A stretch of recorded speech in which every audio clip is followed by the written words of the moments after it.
오늘 저는 말씀을 준비하면서 떠오르는 얼굴들이 있었어요. 떠오르는 얼굴들이 있었는데 그 얼굴들이 어떤 얼굴들이었느냐? 우리 교회에 있는 다음 세대의 자녀들입니다. 특별히 7월 달은 여름 성경학교와 또 청소년들과 청년들의 수련회를 앞두고 있는 그런 7월 달입니다. 그래서 7월 마지막 주 26일부터 시작해서 쭉 수련회가 이제 시작이 될 건데, 그래서 오늘 우리 수련을 앞두고 있는 우리 주일학교와 청소년부 또 청년들을 위해서 또 그 가운데 함께 하실 하나님의 놀라운 은혜를 사모하면서 말씀 붙들고 함께 기도하는 시간을 가지려고 합니다. 매년마다 여름 성경학교가 있고 매년마다 학생들이 떠나는 또 함께하는 수련회가 준비되어져 있고 함께하죠. 청년들도 마찬가지입니다. 근데 여러 가지 중요한 프로그램도 있고 또 재미있는 그런 순서들도 있고 여러 가지 일들이 있어요. 또 말씀 듣는 시간도 있고 또 함께 공동체 활동하는 시간도 있고 찬양하는 시간도 있습니다. 나름대로 우리 교사들 또 함께하는 많은 사람들이 준비를 하고 함께 또 마음을 모아서 기도하면서 함께 그 일을 계획할 줄 믿습니다. 저는 오늘 여러분들에게 묻고 싶어요. 그렇다면 여러분들은 교회학교 이름 성경학교와 또 우리 청소년들과 청년들이 이제 수련회 할 건데 그 수련회를 앞두고 무엇을 하느냐는 거죠. 그냥 매년마다 하는 여름 성경학교 그리고 그냥 연례적으로 하는 수련회 그냥 수련회 떠나는 것보다 그냥 찬조하라니까 그냥 봉투에 얼마 넣어서 그냥 주고 맛있는 거 사 먹고 그냥 니네들 신나게 잘 지내다 와라 이렇게 하면은 잘하는 겁니까? 저는 그렇게 생각하지 않습니다. 여러분, 이번 여름 수련회를 통해서 반드시 이루어야 될 목적이 있어야 되는 것이에요. 이번 여름 성경학교를 통해서 어린 아이들 고사리와 같은 그 손을 모아서 기도할 때 또 말씀에 도전을 받고 그 말씀 가운데 기록되어진 하나님의 거룩한 음성이 들려질 때 반드시 성령이 임해야 된다. 반드시 그 고사리 손에 묻어진 그 심령들마다 또 입술을 열어서 찬양하는 그 순간마다 학생들이 모여서 부르짖고 찬양하고 하나님의 말씀이 들려질 때마다 반드시 십자가의 은혜 가운데 성령의 기름 부음의 은혜가 있어야 될 줄 믿습니다. 아무리 좋은 프로그램도 소용없어요. 아무리 좋은 일기 가운데 시간 좋은 간식들 풍성한 음식들 먹으면서 유익하고 재밌게 지내는 시간이 필요하지만 그것보다 더 중요한 것은 한 명 한 명의 어린이들이 학생들이 청년들이 비전을 보고 꿈을 보고 성령 안에서 하나 되는 그리고 분명히 자기의 입술의 고백을 통해서 성령께서 주시는 꿈과 비전이 나의 인생의 전부를 책임지고 나의 모든 길을 인도하신다고 하는 신앙의 고백과 은혜로운 그런 믿음의 결단들이 있어야 될 줄 믿습니다. 오늘 본문이 바로 그러한 놀라운 길들을 우리에게 제시해주고 있어요. 바로 성령의 역사입니다. 성령의 역사. 오늘 그 요엘의 말씀을 통해서 우리 자녀 세대들 특별히 믿음의 세대들과 오늘 이 자리에 함께하는 우리 모든 기성세대 성도들 역시 성령 가운데 부어주시는 은혜와 하나님의 마음을 품는 복된 시간이 되기를 주님의 이름으로 축복합니다. 여러분 요엘서는 3장으로 되어 있어요. 1장, 2장, 3장 요엘이 3장으로 되어 있는데 이 요엘을 우리가 처음 읽다 보면은 처음 부분이 참 유쾌하지 않은 장면으로 시작돼요. 요엘 1장에 보면은 메뚜기 떼가 그냥 막 출몰을 해가지고 온 땅을 다 뒤엎었다는 그런 내용이 쭉 펼쳐져요. 메뚜기 떼가 출몰을 해서 온 땅에 뒤덮었다고 하는 것은 뭘 얘기하는 거냐? 농사는 끝났다는 겁니다. 여러분 메뚜기 떼가 한두 마리가 아닙니다. 메뚜기 떼가 새까맣게 모든 이 땅의 전부를 다 뒤엎었다고 하는 거예요. 곡식도 그리고 포도나무도 무화과 나무도 다 갉아먹어서 하나도 흔적도 없이 다 그냥 없어져 버린 겁니다. 그는 백성들의 삶의 기반이 통째로 없어졌어요. 다 날아갔어요.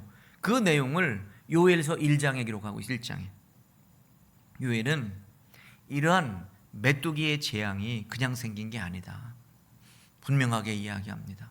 왜 우리에게 뜬금없이 메뚜기 떼가 나타나서 우리의 모든 농작물들을 다 갉아먹고 우리의 수고와 열심의 결실들을 한 번에 다 날려보내는 이런 일들이 벌어지게 되었을까? 그것은 단순한 자연재해로 볼 것이 아니라 하나님의 경고라는 겁니다. 여러분, 우리에게도 마찬가지입니다. 고난이 괜히 있는 게 아닙니다. 무언가 그 고난을 통해서, 어려움을 통해서 하나님이 이야기해 주신 것을 우리가 들을 수 있어야 돼요. 왜 뜬금없이 갑자기 나의 삶과 우리의 환경과 우리의 상황 속에서 왜 이런 일들이 일어나는가?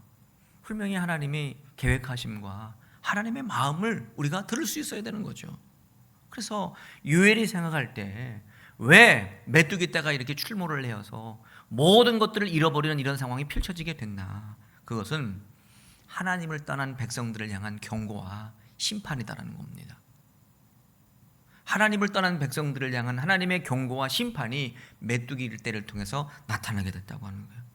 그래서 우리 요엘 1장부터 3장 말씀을 쭉 보면 1장에는 참혹한 이 메뚜기 떼의 재앙의 출몰에 대해서 쭉 설명을 하고 있고, 그리고 2장의 초반부까지 큰 심판에 대한 내용들과 경고의 내용이 쭉 이어지고 있어요. 그리고 나면서 여호와의 날이 이르게 되었을 때에 곧 어둡고 캄캄한 날, 구름과 흑암이 가득한 날, 하나님의 재앙과 심판이 시작될 거다. 하나님을 떠나고 하나님을 불순히 여기고 하나님의 뜻을 저버린 이 백성들을 향한 강력한 하나님의 심판이 있을 거다라고 하는 거예요. 그러면서 어둡고 무거운 장면들이 쭉 펼쳐지면서 하나님이 요구하시는 건 뭐냐? 회개하고 돌아오라는 겁니다. 철저하게 너의 잘못과 불의함을 내어놓고 하나님 앞에 용서를 구하고 돌아오라고 촉구하고 계시는 거예요. 요엘 2장 13절 상반절 말씀 우리 함께 읽어봅니다. 시작. 너희는 옷을 찢지 말고 마음을 찢고 너희 하나님 여호와께로 돌아올지어다 라고 되어 있어요. 자, 옷을 찢는다고 하는 것은 마음이 불편하다는 겁니다. 우리가 성경에 보면은 옷을 찢는다는 표현이 종종 등장하잖아요. 옷을 찢는다고 하는 것은 뭔가 결단이에요. 그래, 좋아, 결단해, 옷을 찢어. 근데 이게 습관화가 됐어. 무언가 하나님 앞에 용서를 구하고 무언가 하나님 앞에 잘못할 때 그냥 무엇이었냐, 이게 그냥 옷을 찢어. 그냥 막 옷을 찢어대. 근데 옷만 찢어대지 마음은 그대로야. 이거는 회개가 아니지 않습니까? 아니, 옷만 찢으면 뭐해? 마음 뽀재기는 똑같은데. 그러니까 뭐라고 얘기하는 거예요? 야, 옷만 찢는 신용만 하지 말고 뭘 찢으라는 거예요? 마음을 찢어라. 이건 뭐예요? 온전한 회개를 해라 라고 하는 거예요. 하나님이 가짜 회개인지 진짜 회개인지 아십니다. 네가 진짜로 뉘우치고 돌이키는지 아니면 회개하는 척하고 신용을 내는지 하나님이 다 아신다는 거예요. 하나님이 요구하시는 것은 정확한 회개고 정확한 돌이킴이고 분명한 믿음에 대한 결심과 하나님을 향한 믿음의 고백이 있어야 된다고 하는 거예요. 지금 그걸 얘기하고 있는 거죠. 그리고 그렇게 돌아오면은 철저하게 니들이 잘못을 뉘우치고 돌아오면은 하나님은 받아주시는 분이에요. 그래서 하나님이 긍휼과 사랑이 풍성하신 분 아닙니까? 그래서 백성들이 돌아오게 되면 옷을 찢지 말고 마음을 찢고 회개하고 돌아오면은 하나님이 뭐라고 얘기하시냐면, 야, 메뚜기 떼가 와가지고 다 갉아먹은 회수대로 다 갚아줄게. 이거는 뭐예요? 자, 요엘 2장 25절입니다. 자, 2장 25절 말씀 같이 읽어봅니다. 시작. 내가 전에 너희에게 보낸 큰 군대 곧 메뚜기와 느치와 황충과 팥중이가 먹은 횟수대로 너희에게 갚아 주리니 라고 되어 있어요. 자, 메뚜기, 느치, 황충, 팥중이, 이게 다 뭐냐? 메뚜기의 종류들을 얘기하는 거예요. 메뚜기의 종류들. 각각 곤충이 틀린 게 아니라 메뚜기과 아들이야. 얘네들이 한 번에 딱 온 거예요. 군대처럼. 그래갖고 일사불란하게 쫙 펼쳐져가지고 다 갉아먹은 거예요. 그럼 뭐라고 얘기하는 거냐?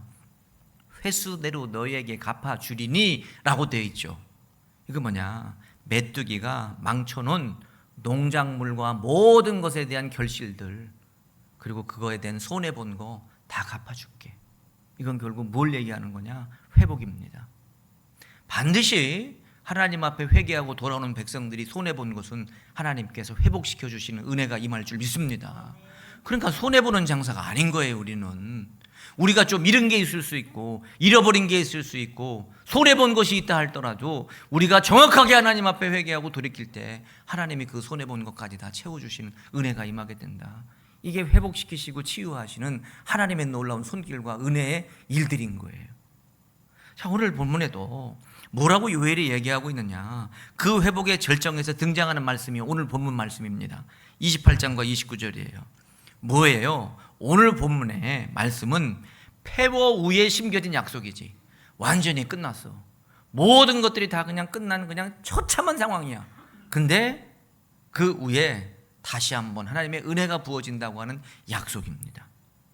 모든 것이 무너진 것 같은 자리, 다음 세대에 밀려줄 것이 하나도 없고 도저히 오늘 먹고 죽어도 살 수 있는 그런 농작물이 아무것도 없는 상태, 아무것도 남지 않는 그런 상황 속에서 하나님은 오히려 가장 크고 놀라운 선물을 예비하고 계신다는 거예요. 이건 우리들도 마찬가지입니다. 그 선물이 뭐냐? 성령이라는 겁니다. 그 선물이 뭐냐? 그냥 피폐하고 좌절하고 넘어지고 낭망하고 도저히 붙들 수 있는 아무것도 없고 도저히 자식 새끼들한테 남겨줄 것이 아무것도 없는데 하나님은 회복시켜 주실 것을 약속하고 돌아오고 말씀하시는데, 그 회복시켜 주시고 돌아오는 자에게 주어지는 선물이 뭐냐? 성령이라는 겁니다. 여러분, 신앙의 삶 가운데 성령은 놀라운 우리의 신앙의 원동력과 같고 이 땅의 삶을 살아가는 유일하게 우리를 위로하시는 능력자이신 줄 믿습니다. 주일날에도 이런 성령에 대해서 말씀드리려고 하는데 오늘 요엘도 그 이야기하고 있는 겁니다. 그래서 여러분, 오늘 우리에게 주는 위로가 바로 이 성령인 거예요. 성령. 지금 사실 우리 다음 세대들 보면 걱정되시는 분이 많이 있죠. 사실 우리 교회도 그렇고 많은 교회들이 갖고 있는 걱정 가운데 하나가 뭐냐? 애들이 없어요. 지금 큰일 났습니다. 지금 여기 앉아 계신 분들이 이제 먼저 하늘나라에 가면 이 자리는 어떻게 됩니까? 이제 10년이 지나고 20년이 지나면 이 자리는 어떻게 되는 거예요? 걱정입니다. 그러면 우리가 맨날 유럽에 있는 교회 얘기하잖아요. 제가 유럽에 한번 갔더니 다 교회가 관광지가 돼버려서, 그 유럽에 가면 관광지가 어디냐면 교회 탐방이야. 그냥 이렇게. 그러면 교회 가면 누가 있냐? 진짜 주일날 보니까 꼬부랑 할머니밖에 없어. 다 애들은 없어. 젊은 사람들은 교회에 주일날에 돼가지고 이렇게 투어하면서 보니까 예배드리라고 왔다고 이제 예배드리러 두고 다 하는 사람들 보니까 젊은 사람들은 눈을 씻고 찾아볼 애도 없어. 노인들만 왔다 갔다 하는데 노인들이 예배당이 우리 예배당보다 2배, 3배는 커. 근데 몇 명이 예배드리는 줄 아세요? 보니까 10명도 안 돼. 그게 남의 얘기가 아닌 거예요. 이제 우리나라의 현실이에요. 이제 앞으로. 그러면 그것을 갖다가 우리가 어떻게 할 거냐? 그리고 다음 세대 애들 보면 더 걱정이 돼. 꼬맹이들부터 시작해갖고 갓난애기들 조금 이제 엄마 아빠 얘기할 때부터 애네들한테 뭐를 줘가지고 핸드폰을 줘가지고 눈이 뜰 때부터 애가 뭘 보냐면 핸드폰을 보는 거예요. 제가 언젠가 얘기했잖아요. 얼마나 요즘에는 엄마 아빠들이 그냥 편하게 밥도 드시라고, 그리고 애들 용품이 얼마나 잘 나왔는지. 그냥 우리 때는 어땠어요? 애들 어디가 눕힐 수도 없고 그러니까는 밥을 같이 먹을 시간이 없잖아. 네가 먼저 먹어, 내가 애들 먹게, 이거였는데 이제는 둘이 앉아서 밥을 먹고 애는 뭐 하냐면 핸드폰을 보고 있는 거야. 그런 부부들이 태반이에요. 핸드폰 잘 보시라고 또 끼는 것도 있대. 어떻게 해? 상에다가 껴갖고 핸드폰을 딱 올려놓으면 거기다 보고 애는 이러고 있어. 그걸 보는 거지. 이게 제대로 된 세상이 됐습니까? 그 걱정이 되는 거예요. 그리고 애들한테 핸드폰을 안 주면 애들도 막 손을 떨어. 손을 떨고 막 바닥에 앉아갖고 막 발을 동동 굴리면서 울고불고 난리를 치는 거예요. 애들이. 그 핸드폰을 안 줄 수도 없어. 왜? 다른 애들은 다 보고 있거든. 식당에서도. 그 애들이 핸드폰 게임에 빠져가지고 도대체 무슨 게임을 하는지 하루 종일 앉아있어도 그냥 요동치 않고 그냥 끝까지 앉아있어. 뭐라고 얘기하죠.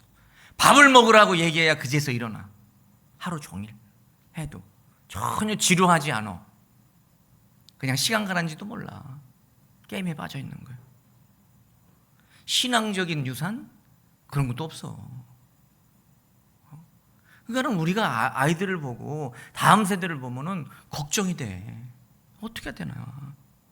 교회에 아이들은 줄지. 도대체 일주일에 한 번 와가지고 1시간 예배하고 돌아가는데 이게 어떻게 되는 거냐, 이 애들이. 꼭 보면은 메뚜기 떼가 한 번 쫙 왔다가 완전히 갉아먹고 폐허가 된 상태하고 똑같은 거예요, 지금. 근데 하나님의 방식은 뭐냐? 폐허 후에 회복시키시는 하나님의 역사가 일어나는 줄 믿습니다. 그럼 우리가 그것만 보고 그냥 한숨 쉬고 말 거냐? 그건 아니잖아요. 무언가 돌파구를 마련하고 그 세상의 미디어나 이런 것에 세상의 재미와 쾌락 앞에 아이들을 그냥 끌려가게 내버려 둘 거냐? 아니면 그 상황 가운데 어떻게든 돌이켜서 신앙과 믿음으로 세우고 하나님의 능력 가운데 그 아이들이 자라날 수 있도록 우리가 도울 거냐? 그건 우리들이 해야 될 몫인 겁니다. 요엘은 지금 폐허가 안 된 상태에서 그냥 낭망하고 끝났다고 얘기하고 한숨 쉬지 마. 하나님 앞으로 돌아와. 철저하게 돌아오고 하나님의 거룩한 은혜 앞에 거해. 그러면 선물을 준비하셨는데 그 선물이 성령이야. 성령이 부어질 때 세상에 아무리 재미있는 유혹이 손길이 미친다 할지라도 그것을 끌어낼 수 있는 놀라운 역사와 능력이 우리의 믿음의 후손들과 자녀들과 우리들에게 생겨날 줄 믿습니다. 이거밖에 없는 거예요, 제가 생각할 땐. 다른 길이 없어. 그러면은 애들이 하도 핸드폰을 좋아하니까 그런 핸드폰에다가 그러면 성경 이야기를 넣어주고 성경 게임을 넣어주고 그렇게 하는 사람들도 있다 하더라고. 근데 그거는 좋은 방법 아닌 것 같아. 어떻게든지 성령의 능력을 통해서 절제할 수 있는 것도 배우게 하고 성령의 능력을 통해서 그 모든 것들을 통해 하나님이 원하시는 이 무엇인지를 스스로 깨닫게 하고 고백하고 그 믿음의 길을 스스로 가게 할 수 있는 그런 은혜들이 우리에게 있어야 된다는 거예요. 그래서 요엘이 그것을 보았던 것처럼 오늘 우리도 그 놀라운 하나님의 성령의 역사를 분명하게 확신하면서 그것을 위해서 기도하고 우리 다음 세대들도 그것을 통해서 새 힘을 가지고 일어설 수 있는 은혜가 있어지길 주님의 이름으로 축복합니다. 자, 요엘 2장 28절 상반절 말씀 우리 같이 읽어봅니다. 시작. 그 후에 내가 내 영을 만민에게 부어 주리니 라고 되어 있어요. 그 후에라고 했죠. 그 후에. 이거는 그냥 막연한 미래, 내일 모레, 다음 달, 내년, 1년 후 이런 막연한 미래를 얘기하는 게 아니에요. 하나님이 정해주신 회복의 때가 있어요. 분명히 하나님이 정해주신 때와 방법의 회복의 시간이 있다고 하는 거예요. 그때에 백성들이 회개하고 하나님의 거룩하신 은혜하심으로 돌이킬 때 하나님께서는 반드시 그 시간에 하나님의 거룩한 영이 부어지게 된다는 거예요. 여러분 사도행전 2장에 베드로가 오순절 성령 강림 사건을 설명하면서 이 요엘 말씀을 인용했어요. 베드로도. 그래서 사도행전 2장 16절 이하의 17절 말씀 보니까 뭐라고 고백했느냐 우리 같이 읽어봅니다. 시작. 이는 곧 선지자 요엘을 통하여 말씀하신 것이니 일렀으되 하나님이 말씀하시기를 말세에 내가 내 영을 모든 육체에 부어주리니 너희의 자녀들은 예언할 것이요 너희 젊은이들은 환상을 보고 너희의 늙은이들은 꿈을 꾸리라 라고 되어 있어요. 자, 요엘이 보았던 거 아까 뭐라고 그랬어요? 2장 28절 상반절 말씀 한번 더 보여주세요. 그 앞전의 말씀 요엘 2장 그 후에죠. 그 후에 회개하고 돌아와서 하나님의 거룩한 은혜의 자리에 앉았을 때 뭐가 부어진다고? 성령이 부어진다고. 그 다음에 사도행전 2장을 다시 한번 보여주세요. 자, 요엘이 보았던 그 놀라운 성령의 임재가 사도행전 2장에 임한 거예요. 요엘이 2장에 그 후에 성령이 너에게 부어주리라고 했는데 그 후에 성령이 부어진 사건이 사도행전 2장에 나와 있는 오순절 성령의 다락방의 역사와 그 성령 강림의 사건을 통해서 수많은 사람들이 성령의 능력 가운데 세워진 그 일을 이야기하고 있는 거예요. 여러분 성령의 역사가 오순절 성령의 다락방에 있었던 그 사건으로 끝났습니까? 아니잖아요. 성령의 역사가 계속적으로 이어져서 우리에게도 임했고 지금 이 순간에도 우리에게 임하고 앞으로도 임할 거 아닙니까? 여러분 성령의 부어주심은 그냥 오순절 성령 사건으로 끝난 게 아니에요. 그냥 과거의 일로 끝났고 그 능력의 역사가 그때 있었고 해서 그냥 끝났던 과거의 놀라운 하나님의 역사의 사건이 아니에요. 지금 이 시대에 이 자리에도 반드시 일어날 하나님의 축복의 사건인 줄 믿습니다. 그걸 우리가 믿잖아요. 그 성령의 역사와 충만함으로 우리가 매일매일의 삶을 살고 있는 거잖아요.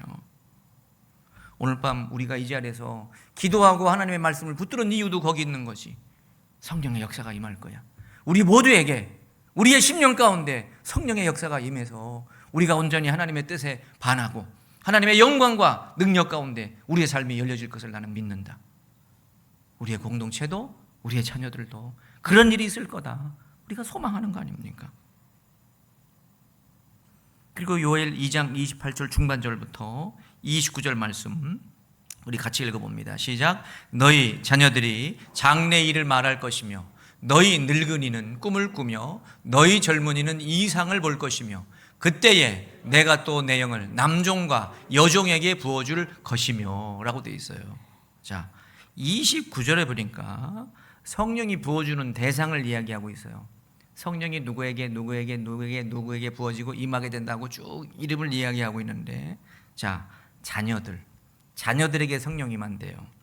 그리고 늙은이들, 그리고 젊은이들, 그리고 뭐예요? 남종과 여종. 여러분, 이 당시 사회에서 예언과 계시는 누구에게 임했느냐? 소수의 사람들에게 임했어요.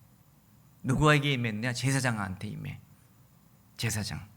그리고 특별히 하나님 앞에 부름받은 선지자들, 그리고 다 큰 성인들이나 훌륭한 믿음을 갖고 있는 사람들에게 하나님의 영이나 예언이 임했어요. 예언이 임했어. 근데 하나님이 그 경계를 다 무너뜨린 거예요. 지금 이제는 아니다. 요엘 때부터 요엘이 뭐라고 얘기하는 거예요? 너희 자녀들이 장래 일을 말할 것이며 너희 늙은이는 꿈을 꾸며 너희 젊은이는 이상을 볼 것이며, 그냥 보여주세요. 너희 젊은이는 이상을 볼 것이며 하나님의 거룩한 능력과 역사가 남종과 여종에도 임할 것이며 이야기하고 있는 거예요. 그러니까 어느 하나에 국한된 게 아니라 모든 경계가 허물어지고 나이와 성별과 신분을 초월해서 하나님의 성령의 역사가 임한다고 지금 선언하고 계신 거 아닙니까? 그리고 보세요. 그 명단의 맨 앞자리에 가장 먼저 얘기하는 게 누구예요? 너희 자녀들이야. 너희 자녀들. 그게 1번입니다. 1번이에요.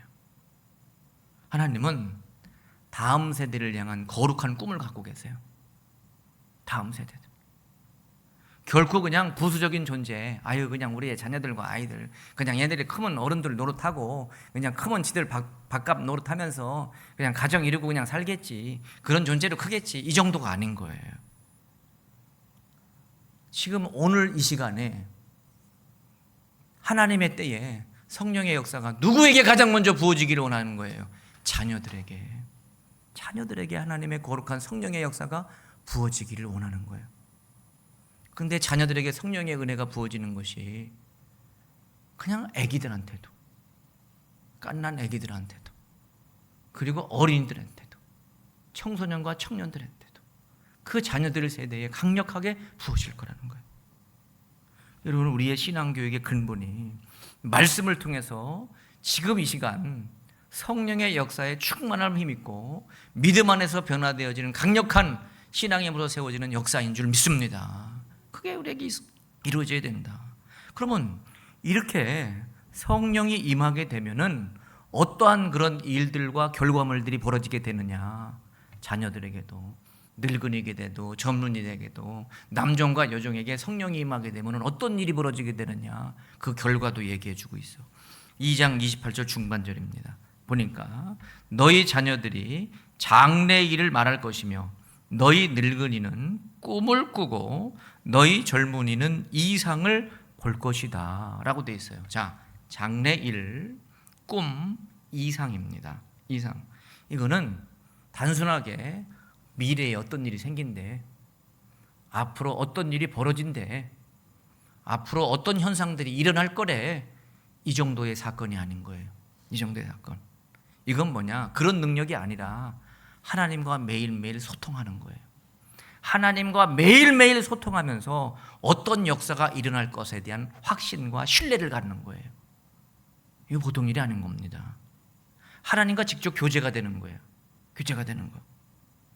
그래서 다음 세대가 그냥 부모님이나 나보다 먼저 믿었던 신앙생활했던 믿음의 선진들의 신앙의 유산만 받아서 그냥 믿음의 길 걸어가는 그런 차원이 아니고, 그것을 뛰어넘어서 내가 부모의 신앙도 좋은 점은 봤지. 근데 그것뿐만 아니라 매일매일 누구하고 교제하는 거예요? 하나님과 교제를 내 스스로가. 내 스스로가 하나님과 교제하면서 성령의 인도하심을 받아. 하나님과 교제하면서 하나님의 비전을 따라서, 꿈을 따라서 그 길을 우리 자녀들이 걸어간다는 거예요. 여러분, 이번 7월에 있을 우리 여름성령학교나 우리 청소년 청년들이 하는 수련회나 이런 역사가 일어나야 될 줄 믿습니다. 이런 역사 일어나야죠. 프로그램이 재밌고 간식이 맛있고 뛰어노니까 너무 즐겁고, 사실 교회에서 재밌게 해주고 뛰어놀게 하고 하는 거는 교회보다 밖에 더 재밌어. 엄마 아빠하고 나가서 노는 것도 더 재밌고, 교회에서는 말씀 가르쳐 줘야지. 교회에서는 하나님의 성령의 능력을 입을 수 있도록 도와줘야지. 그게 더 중요하다고 저는 봅니다. 하나님을 인격적으로 만나서 애들의 입으로라도 자기 신앙을 고백할 수 있어야지. 지난 우리 맥주절에 오후 예배 때 꼬맹이들 나와서 얘기하는 거 보니까 우리보다 훨씬 낫더라고. 그렇잖아요. 누가 시켜서 그렇게 했는지는 몰라도 어떻게 그렇게 얘기를 하냐고 애들이. 감사합니다. 감사의 고백을 어떻게 그냥 막 청산유수처럼 쭉 이렇게 얘기를 하잖아요. 이것도 훈련일 뿐만 아니라 성령께서 그 아이의 마음에 감동 준 거지. 아이들이라고 무시하고 애들은 못할 거다, 애들은 신앙이 별 볼 일 없을 거다, 이렇게 생각할 일이 아닌 겁니다. 아닌 거예요. 자기의 입술의 고백으로 분명하게 자기의 신앙을 고백하고 성령의 인도하심 따라서 나도 당당하게 하나님의 아들, 딸로 살고 있다고 하는 것을 스스로가 표현하고 많은 사람들에게 선포할 수 있도록 우리가 만들어주고, 본인도 그렇게 변화되는 역사가 이번 교회학교 여름 수련회를 통해서 반드시 일어나게 될 줄 믿습니다. 이렇게 일어나야 되는 거예요. 이렇게. 그렇다면 여러분, 우리가 이렇게 일어나야지. 이렇게 이런 사건들과 이런 역사들이 아이들의 입술을 통해서 내가 하나님 만났어, 내가 성령의 은혜를 입었어, 내가 내 입술로 예수님이 누군지를 고백하고 나도 내 믿지 않는 주변에 있는 친구들한테 예수님 소개하고 싶어, 막 이런 말이 나와야 될 텐데, 그러면 이런 역사가 일어나라고 성경은 이렇게 요엘이 얘기하고 있고 성령의 능력으로 그 일이 일어난다고 이야기하고 있는데, 그럼 우리들이 이게 성령의 역사를 통해서 이런 일이 벌어지게 될 것을 소망하면서 우리가 함께 하는데, 그러면 우리는 어떤 마음가짐으로 도와줘야 되느냐, 믿음의 세대들과 기성세대들은 어떤 자세를 가져야 되느냐. 먼저는요, 성령은 다음 세대를 향한 하나님의 오래된 계획이라고 하는 것을 확신해야 돼요. 성령. 자, 요엘의 이 예언이 갑작스럽게 된 게 아니에요. 갑작스럽게. 하나님은 인류의 역사를 쭉 읽어가면서 순간순간 하나님의 계획의 뜻대로 모든 일을 진행해 가시는데, 언약의 백성의 다음 세대를 향한 마음을 계속적으로 표현하고 계세요. 표현하고 계세요. 어린아이 이야기가 없고 별 볼 일 없다고 그냥 애들 다음 세대에 대한 얘기가 없으니까 그냥 쭉 흘러가는 게 아니라 순간순간 중요한 대목들마다 하나님은 다음 세대에 대한 분명한 신앙적인 가르침과 믿음의 본분을 붙들어야 된다고 하는 것을 설명해 주고 있어요. 자, 가장 유명한 게 뭐냐? 신명기 6장입니다. 신명기 6장에는 어떤 기록이 있느냐? 쉐마의 말씀이에요. 쉐마의 말씀인데, 이 쉐마의 말씀은 뭐냐? 자녀들에게 부지런히 가르치고 지도하라는 거예요. 하나님의 이 율법의 말씀과 하나님이 가르쳐 주시는 하나님의 거룩한 말씀을 부지런히 다음 세대들에게 가르쳐 주라고 얘기해요. 가르쳐. 이건 결국 뭐냐? 하나님이 자녀 세대를 향한 거룩한 꿈과 비전이 있다는 겁니다. 그냥 태어났으니까 집 밖으로 노릇하면서 쭉 사는 그런 존재로 끝나는 게 아니라 거룩한 비전과 꿈을 하나님이 미리부터 갖고 계셨다는 거예요. 여러분, 열왕기하 5장에 나만 이야기가 나와요. 아람 사람 나만 장군 이야기가 열왕기하 5장에 나오는데, 나만이 무슨 병이 걸렸죠? 문둥병이 걸렸어. 근데 문둥병이 어떻게 됐어요? 나섰어. 그 정도까지가 우리가 기억이 나. 아, 문둥병이 나섰지. 요단강에 가서 씻으라고 그래가지고 씻었더니 나섰어. 나만 장군이. 근데 그게 중요한 게 아니에요. 나만한테 고칠 수 있는 방법을 알려준 애가 있었어. 그게 중요한 거야. 그게 중요해. 자, 열왕기하 5장 2절과 3절입니다. 자, 2절 3절 말씀 우리 같이 읽어봅니다. 시작. 전에 아람 사람이 떼를 지어 나가서 이스라엘 땅에서 어린 소녀 하나를 사로잡음에 그가 나아만의 아내에게 수종 들더니 그의 여주인에게 이르되 우리 주인이 사마리아에 계신 선지자 앞에 계셨으면 좋겠나이다. 그가 그 나병을 고치리이다 하는지라 라고 되어 있어요. 자, 이름이 있는 애예요, 없는 애예요? 이름도 없어. 얜 이름이 뭔지도 몰라. 그냥 어린 소년이라고만 기록했지 누군지도 몰라 지금도. 근데 얘가 갖고 있는 신앙은 뭐예요? 하나님을 절대적으로 믿는 신앙이야. 근데 이 신앙이 이 아이에게 어떻게 생겼는지 몰라도 성령의 역사지. 성령이 이 아이 안에 임하여서 말씀을 깨닫게 하고 그 말씀에 대한 신뢰와 확신을 갖고 하나님이 모든 것을 하실 수 있다고 하는 믿음의 근본을 붙들게 된 거야. 사실 전쟁으로 인해서 부모를 잃은 거예요. 이 아이가 고아와 같은 아이인데 그냥 떠돌아다니다가 사람들에게 붙들려가지고 팔림을 받았는지 어떻게 됐는지 그냥 이 어린 소년이 포로로 끌려간 거예요. 그날 나쁜 아람 나라 사람들한테. 그러니까는 남자도 아니고 여자아이가 끌려갔으니까 얼마나 무섭습니까? 이 꼬맹이 여자아이가. 그렇잖아요. 그냥 울고 있겠지. 그래가지고 낯선 집에 끌려가가지고 그냥 수종을 들고 시녀 역할을 하고 있는데 얼마나 마음이 두렵고 힘들고 어렵겠습니까? 근데 원망했다는 얘기는 없어. 왜 우리 엄마는 어디 갔나? 하나님은 나를 왜 이렇게 만들었나? 원망하고 불평하고 막 투정을 부린 얘기는 한마디도 나오진 않아. 근데 성령을 통한 강한 하나님을 향한 신뢰와 믿음이 있어서 그냥 하나님 앞에 그 믿음으로 하루하루 지내는 것 같아 이 아이가.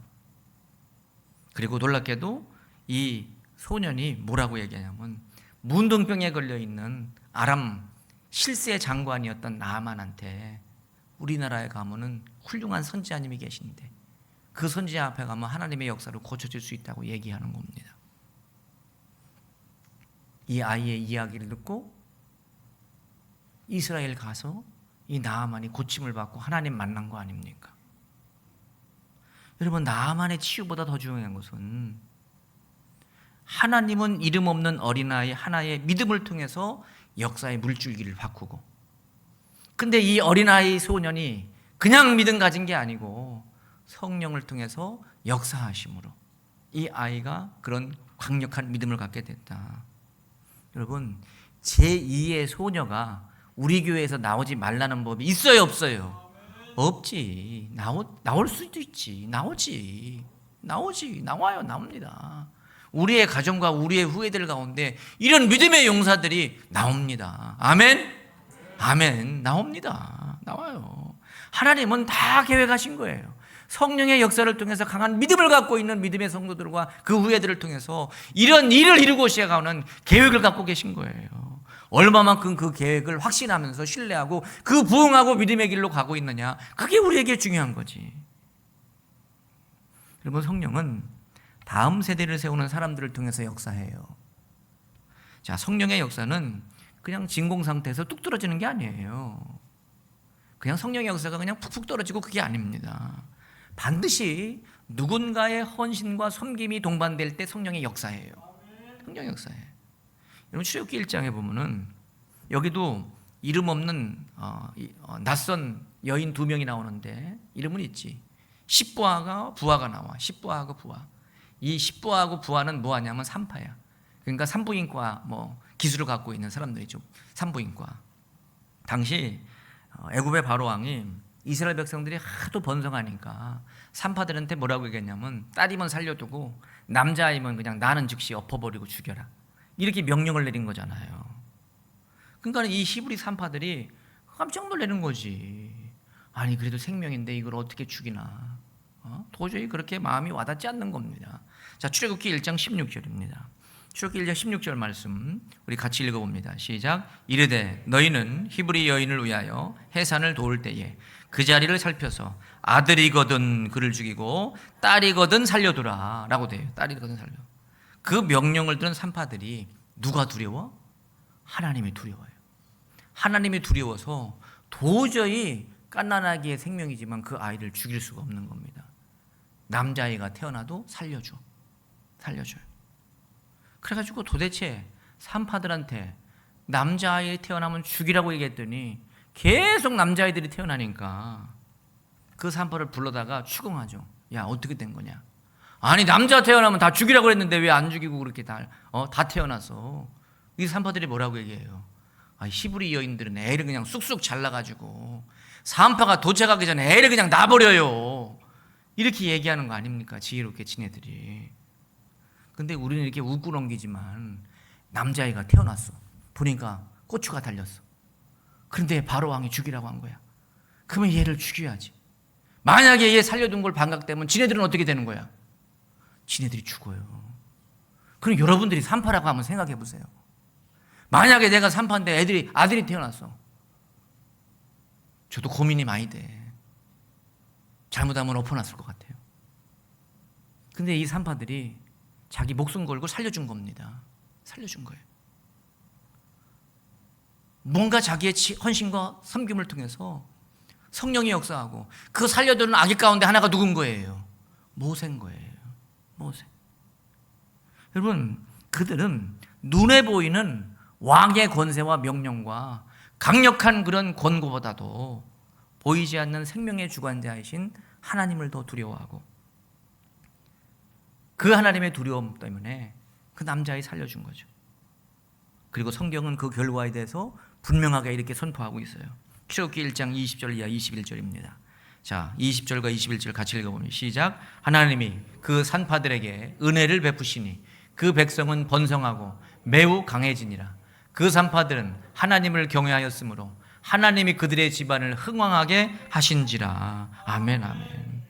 십부라와 부하가 그 밤에 목숨을 걸고 그 아기들을 살려주어서 훗날 모세도 살았고 그 모세를 통해서 이스라엘 백성들이 취급을 하고 가나안 땅으로 가게 되는 놀라운 역사가 있게 됐다는 거예요.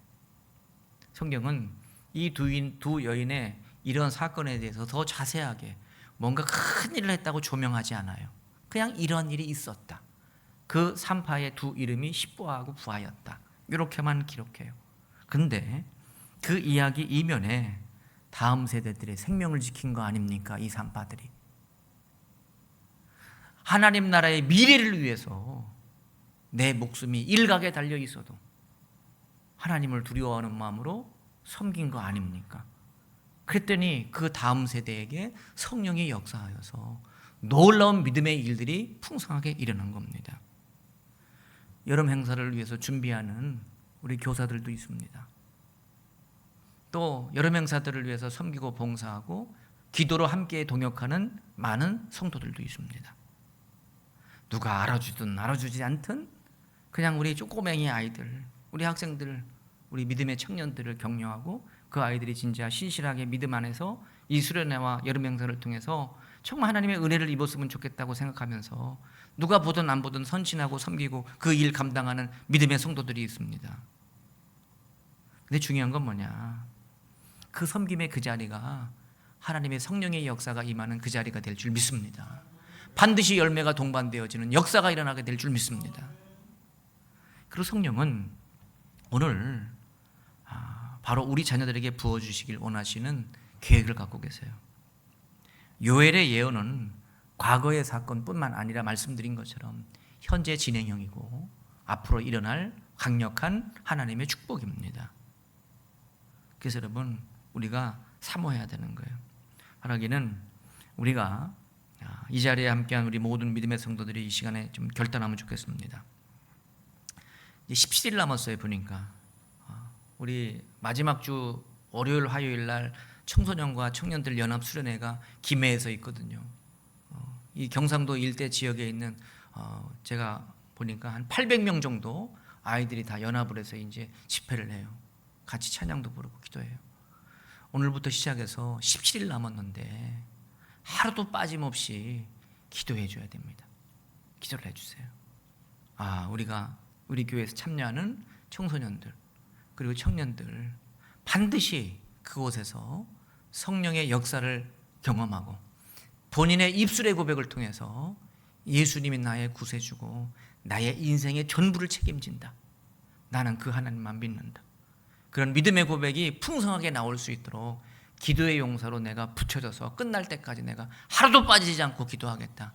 그런 다짐의 시간이 오늘 이 시간이 되길 원하고, 그리고 부모된 우리들, 먼저 믿음을 갖고 신앙의 길을 갖고 있는 믿음의 선진 되신 여러분들, 자녀들뿐만이 아니에요. 성령을 강력하게 이야기하고 성령의 충만함을 받으라고 이렇게 조언을 해주려면 나도 성령을 받아야지. 나도 성령의 충만함을 받아야지. 그래서 여러분, 성령이 나에게도 임하여서 분명하게 그 성령의 역사로 많은 우리 믿음의 후예들에게 도전하고 영향력을 끼칠 수 있는 역사가 임하게 해달라고 오늘 이 시간 기도하길 원합니다. 그리고 더 나아가 여러분이 십부하고 부하예요. 누군가 세워준 자리라면 그 세워진 자리에서, 누가 보든 안 보든 섬김의 자리라면 섬김의 자리에서 이번 여름 행사를 통해서 신실하게 그 일을 묵묵하게 잘 감당할 때 성령의 역사가 여러분을 통해서 일어나서 놀라운 열매와 축복으로 풍성한 열매를 거두는 복된 이 7월의 여름 행사가 될 줄 믿습니다. 그 믿음 안에서 승리하는 우리 모두가 다 될 수 있기를 주님의 이름으로 축복합니다.